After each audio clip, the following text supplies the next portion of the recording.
माझं बाळ सारखं सारखं शी करतंय किंवा आत्ताच तर दूध प्यायला होता, आता लगेच शी पाज केली किंवा माझं दूध हे माझ्या बाळाला पचतच नाहीये कारण दूध प्यायला प्यायला लगेचच बाळ शी करतंय आणि यामुळेच माझ्या बाळाचं वजन तर कमी होणार नाही ना. जन्मापासून 6 महिन्यापर्यंतच्या बाळांमध्ये हे प्रश्न कॉमनली विचारले जातात.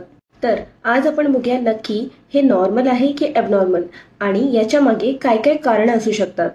तर जन्मापासून 6 महिन्यापर्यंतच्या बाळांमध्ये दिवसातून 7 ते 8 वेळा शी पास करणं किंवा 7 ते 8 दिवसातून एकदा शी पास करणं हे अतिशय नॉर्मल आहे.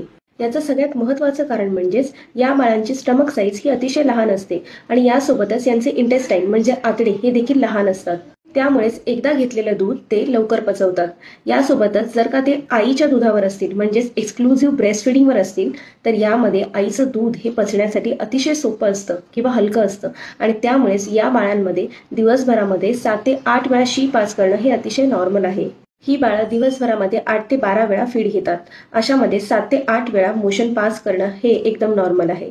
यासोबतच बाळाला जर का इतर काही प्रॉब्लेम्स असतील जसं की स्टूलची कन्सिस्टन्सी ही सेमी सॉलिड नसून फार वॉटरी आहे किंवा दिवसभरामध्ये युरिन आउटपुट हा कमी झाला आहे, यासोबतच डिहायड्रेशनचे काही साईन दिसत असतील तर अशा वेळेला डॉक्टरांचा सल्ला घेणं हे फार गरजेचं आहे.